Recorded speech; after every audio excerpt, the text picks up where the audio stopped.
Ngayong araw parang may napansin tayo sa halaga nating manok. Yung lakad kasi niya imbis na paganon. Paganon. Ang tigas kasi ng ulo nito, tumakas to kahapon. Lumundot siguro to sa bakod kaya nagkaganito. Ngayon nabalian siya ng paa. Alakarin ko siya para makita nyo. Pero siyempre hindi natin bababayaan to. Wawa naman kaya gagamutin natin to. Napakadali lang naman gamutin nito. Sobrang basic lang naman ang gagawin natin dito. At ang unang first step ay kailangan natin ng maligamgam na tubig. Bababad natin yung piray niya dito para gumaling siya. At ito na nga, parang sumobra yata sa kulo pero pwede na yan. Medyo natagalan yata tayo, nakatulog na yung manok natin. Sundan nyo lang ito at sigurado ako wala kayong matututunan. At habang natutulog ang ating manok ay papaliguan muna natin to. Saktong-sakto, mainit ang panahon. Mabilisan lang naman ang pagpapaligo dito. At syempre pagkatapos ng few minutes,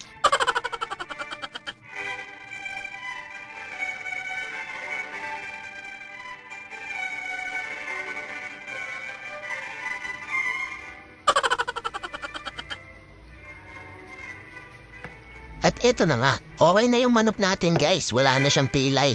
At dito na naman tayo, magluluto tayo ngayon ng kaldereta.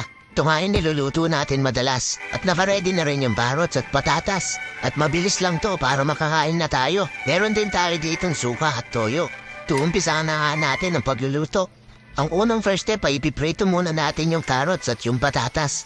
Napakabilis lang pagpiprito dito, mga 35 seconds sa kabila, tapos 55 minutes dun sa kabila. At natapos na nga. Speaking of paghiwalay, hiwalay muna natin ang patatas at carrots. Magre-ready na tayo para makapag-gisa. Bawang, sibuyas at sili at daon ng laurel. Mas maganda kung mas marami. Loko rin ka paminta, dinan may paminta. Ken dagat alam betchin pero dinan may ngasin. Susunod na natin ang ating manok. Parang kanina lang may palakad-lakad pa to. Pero joke lang yun, syempre ibang manok to. Yung manok na pilay kanina magaling na, natutulog lang.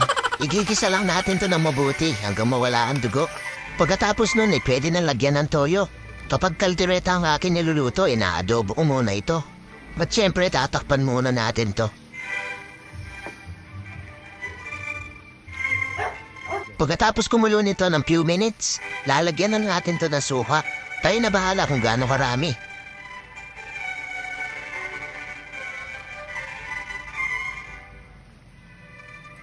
At pagkalagay ng suka, huwag muna itong hahaluin. Tamang hintay ka lang sa gedli.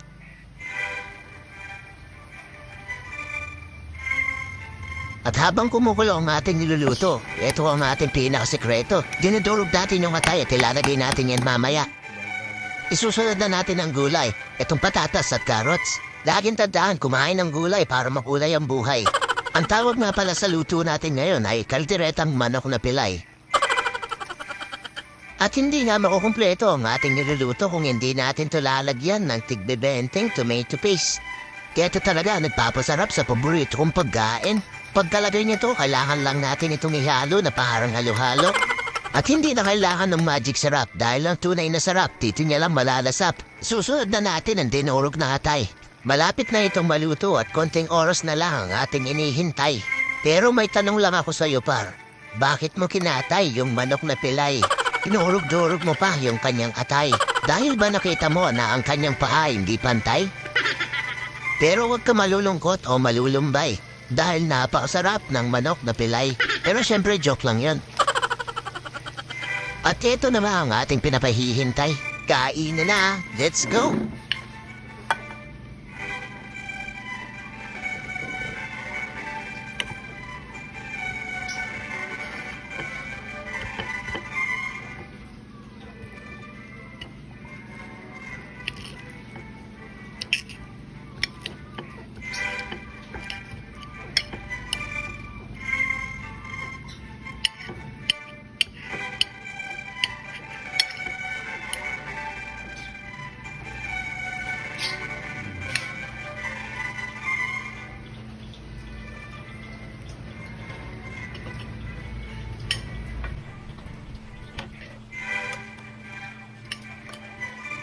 At maraming salamat sa panonood ng ating walang kwentang video.